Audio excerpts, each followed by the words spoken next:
Hindenburg को लेकर BJP की तरफ से प्रेस कॉन्फ्रेंस की जा रही है, दिखाते हैं आपको। सेबी का काम क्या है? सेबी को उसकी कानूनी जिम्मेवारी है कि ये मार्केट ठीक चले, और जो मित्र इसको फॉलो करते हैं, आपको मालूम है कि सेबी एक्ट में सुनवाई का प्रावधान है, निर्णय होता है, उस निर्णय के खिलाफ एक अपील का भी प्रावधान है, जहां जजेस भी बैठते हैं, हाई कोर्ट के चीफ जस्टिस या सुप्रीम कोर्ट रिटायर्ड जज, और उसके खिलाफ एक अपील का प्रावधान सुप्रीम कोर्ट में भी है। तो एक पूरा स्टैट्यूटरी स्ट्रक्चर है कि भारत के कैपिटल मार्केट को किस तरह से मैनेज किया जाए।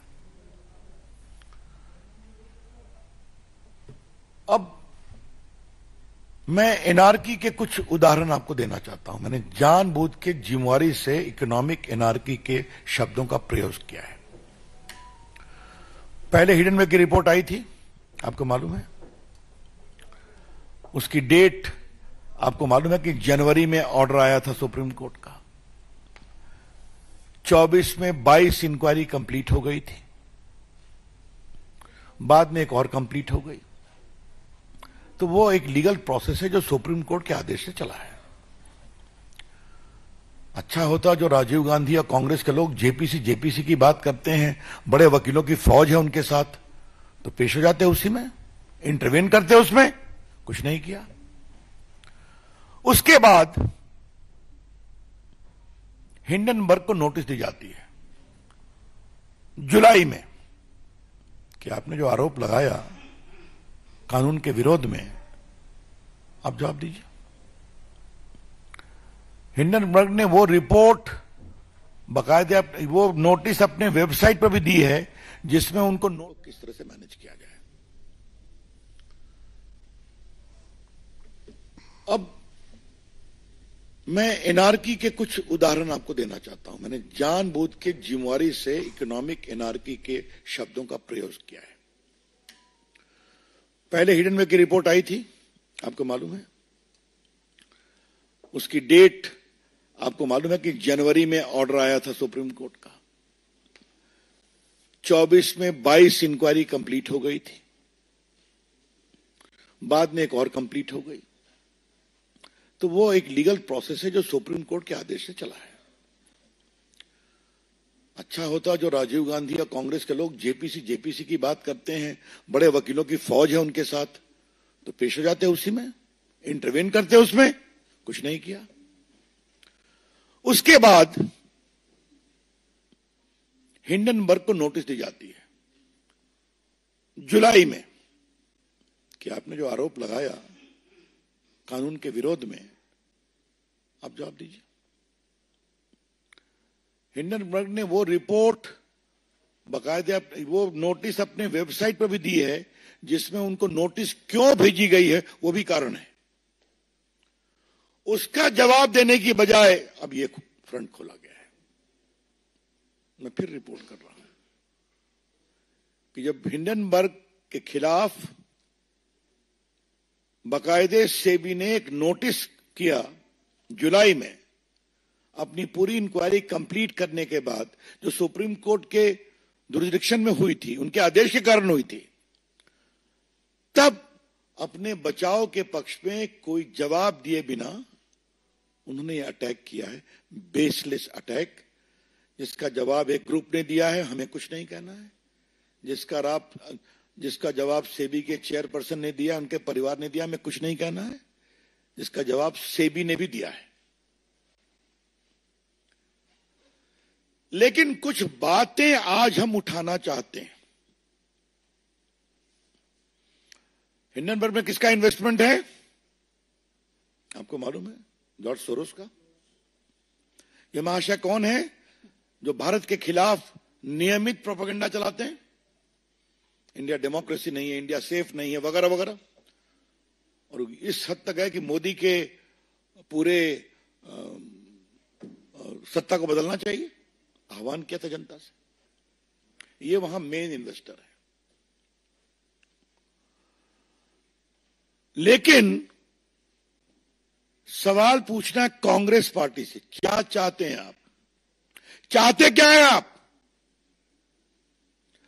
देश मोदी के से नफरत करते हुए कांग्रेस पार्टी आज हिंदुस्तान से नफरत करने लगी है. In their pathological hatred against Narendra Modi ji, led by Mr. Rahul Gandhi and his friends, toolkit gangs, Congress party today has developed a hatred against India itself. अगर भारत का स्टॉक मार्केट गड़बड़ाएगा तो स्मॉल इन्वेस्टर्स परेशान होंगे कि नहीं? आज करोड़ों की संख्या में स्मॉल इन्वेस्टर्स हैं कि नहीं? छोड़ दीजिए इंस्टीट्यूशनल इन्वेस्टर्स की बात, बाकी बातें. कांग्रेस पार्टी क्या चाहती है? भारत को वही कंट्रोल राज में ले आया जाए, नेहरू जी के समय वाला, जब भारत को दाने दाने के लिए परेशान होना पड़ा था कि उनकी सरकार नरसिम्हा राव के प्राइम मिनिस्टरशिप में भारत को ओपन करना पड़ा था, एफडीआई में, एफआईआई में.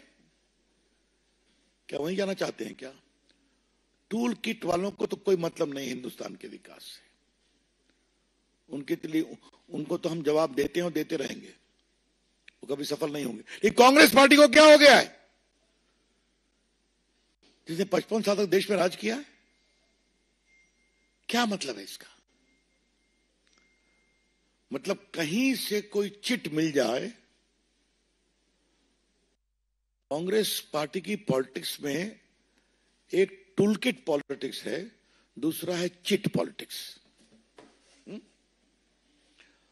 परीक्षा में तो चिट मिलती है, कार्रवाई भी हो रही है, लेकिन कांग्रेस पार्टी, उनके नेताओं को जो चिट मिलती है उसका क्या किया जाए? कभी राफेल की चिट मिल गई तो लगे हिंदुस्तान में घूमने, वो सुप्रीम कोर्ट से हारे, माफी मांगना पड़ा, कंटेम्प्ट हुआ उनके खिलाफ. फिर एक दूसरी चिट मिल गई, हिंडनबर्ग की पहली रिपोर्ट, वो चिट मिल गई. उसमें सुप्रीम कोर्ट ने, मैंने बताया कि 24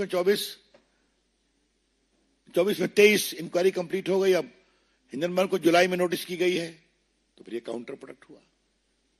अब ये चिट पड़ गई, जेपीसी लाओ, इंक्वायरी कराओ. मतलब भारत के पूरे स्टॉक मार्केट को क्रैश कराओ, छोटे इन्वेस्टर्स के पूंजी निवेश को समाप्त कराओ, भारत में कोई आर्थिक निवेश न हो विदेश का, एफआईआई और एफडीआई, वो सबको रोको. Because Indian investment scenario is not a safe position. यह है इनकी सोच. मैं कांग्रेस के पुराने नेताओं से कहूंगा, जिन्होंने भारत को खोलने में काम किया था, इकोनॉमी को, कि कब तक आप खामोश रहेंगे? जब चमन उजड़ जाएगा. लेकिन चमन उजड़ेगा नहीं. मुझे बहुत गर्व है कि आज भी भारत का स्टॉक मार्केट स्टेबल है. आज भी.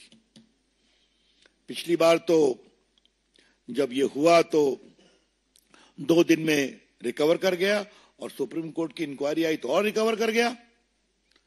लगता है भारत के स्टॉक इन्वेस्टर्स हिंडनबर्ग और कांग्रेस के मिली भगत को समझ गए हैं, इसलिए आज भी कोई गड़बड़ नहीं है. हम भारत के स्मॉल इन्वेस्टर्स को सैल्यूट करना चाहते हैं कि भारत के खिलाफ इस सुनियोजित षड्यंत्र पर वो विश्वास नहीं किए. Salute to them. दूसरी बात हमको कहनी यह है कि जो पूरी टाइमिंग है, ये टाइमिंग का मतलब क्या है? सेशन खत्म हुआ, शनिवार को आया, रविवार को हल्ला शुरू हुआ, और आज मंडे है. तो 2+2 को 4 किया जाए. और इसके पहले जुलाई में हिंडनबर्ग को सेबी की नोटिस जाती है, आप जवाब दो. तो एक शब्द है, लीगल शब्द है, there is too many suspicious circumstances surrounding this. कई संदेहास्पद परिस्थितियां हैं इसके पीछे. जनवरी में सुप्रीम कोर्ट के आदेश, 22 इंक्वायरी कंप्लीट, एक और कंप्लीट हो गई 23. अपनी पूरी रिपोर्ट बनाने के क्रम में इस इंक्वायरी के बाद जो सेबी ने बताया उसमें मुझे कुछ नहीं कहना है, वो सेबी का विषय है। उन्होंने नोटिस दिया हिंडनबर्ग को जुलाई में, आप जवाब दीजिए, तो फिर ये बम फोड़ने की कोशिश की गई और ये बम तो फुस निकला, लेकिन उसको लॉक लिया कांग्रेस पार्टी ने, जेपीसी। भाजपा का आरोप है कांग्रेस पार्टी हिंदुस्तान को आर्थिक रूप से कमजोर करने के षड्यंत्र में शामिल है।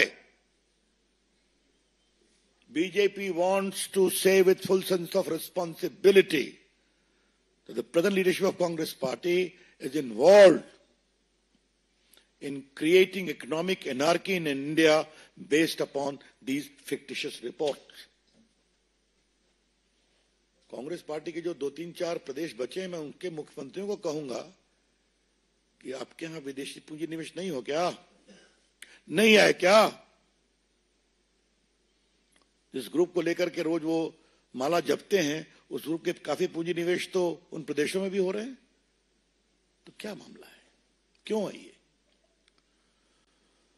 मित्रों, भारतीय जनता पार्टी कांग्रेस के इस पूरे षड्यंत्र को देश में बेनकाब करेगी, पूरे देश को बताएगी किस प्रकार से सुनियोजित षड्यंत्र के तहत कांग्रेस पार्टी, इंडिया गठबंधन और हिंडनबर्ग ये साथ मिलकर काम कर रहे हैं। इसीलिए फिर रिपीट करूंगा, जुलाई में नोटिस, सुप्रीम कोर्ट के निर्देश पे इंक्वायरी कंप्लीट, अब आप जवाब दो, फिर ये आ गए मैदान में। और याद करिए, सुप्रीम कोर्ट के सामने लंबे हियरिंग में एक बार भी कांग्रेस पार्टी या टूल किट के लोग इन्वॉल्व नहीं हुए, क्या हमें यह कहना है? और याद करिए, एक बार राहुल गांधी ने कहा मेरा भी फोन कौन सा था संजय, जो पेगासिस, थैंक यू पेगासिस। अब सुप्रीम कोर्ट इंक्वायरी चली तो हमें लगा राहुल गांधी कम से कम अपना फोन तो दे देंगे कि उनकी फोन की भी जांच हो जाती, नहीं दिया। अब क्यों नहीं दिया, उस फोन में क्या था, क्या निकलता, कैसे निकलता, छोड़ दीजिए। तो आप खाली आरोप लगाएंगे और भाग जाएंगे, और इंक्वायरी आएगी तो उसमें जाएंगे नहीं, ये टोटल है। तो मित्रों, हम देश को आश्वस्त करना चाहते हैं कि भारत नरेंद्र मोदी की अगुवाई में तीसरी इकोनॉमी को बनना है तो बनेगा। मनमोहन सिंह की सरकार ने फ्रेजाइल इकोनॉमी छोड़ा था, 11th या 12th पर थे, 5वीं पर ले आए। भारत में पूंजी निवेश होता था, मैं आज आपको बताऊं, 2012-13 में मैं न्यूयॉर्क में गया था एक एड्रेस करने के लिए, तो पूंजी निवेशक मुझसे मिलने आए, मैं बीजेपी का उसमें मुख्य प्रवक्ता था, क्या हम लोग भारत से अपनी संपत्ति वापस लगा लें क्या? मुझे कहा कि प्लीज हैव पेशेंस। तो ये करना चाहते हैं ये लोग, तो इसलिए हम, और एक अंत में सवाल पूछना है, और ये सवाल बहुत इंपॉर्टेंट है पूछना। मनमोहन सिंह के 10 साल के शासन में तो खूब स्कैम हुए थे, 2G स्कैम, कोयला स्कैम, कॉमनवेल्थ स्कैम, अंतरिक्ष देवा स्कैम, उसमें पूंजी निवेशक विदेश के थे, ऑगस्टा वेस्टलैंड। उस समय ऐसी रिपोर्ट क्यों नहीं आती थी?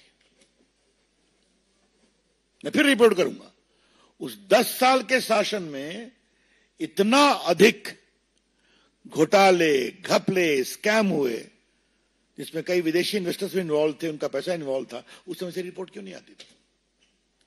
यही दिखाता है टूल किट क्या है, कांग्रेस पार्टी का षड्यंत्र क्या है, और भारत को कमजोर करने की मंशा क्या है। इसे हम सफल नहीं होने देंगे, ये हम कहना चाहते हैं। नहीं तो एक दूसरा विषय आपके सामने रखना है। ममता जी, आपके राज्य में, बंगाल में क्या हो रहा है? एक महिला डॉक्टर के साथ बलात्कार किया गया, दरिंदगी की हद कर दी गई।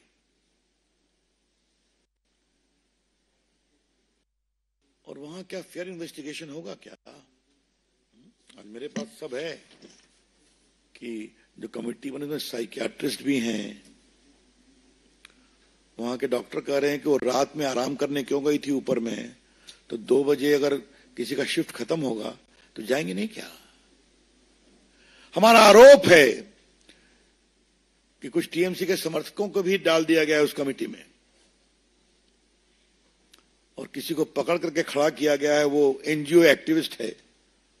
और एक खबर भी चलाई जा रही है, मैंने पढ़ा अखबार में कि उसने 4 शादियां की, 3 डाइवोर्स हो गया, एक। क्या मतलब है?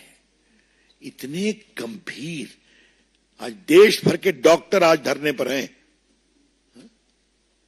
और वहां तो सारी महिला डॉक्टर, बाकी लोग सड़कों पर हैं। ममता जी, आपकी सरकार में तो विपक्ष को जो होता है हम जानते ही हैं, चुनाव में तो होता है जानते ही हैं। मैं कई बार आपसे बात कर चुका हूं। क्या वहां की डॉक्टर बेटियों के साथ बदसलूकी पर भी ये कहा जाएगा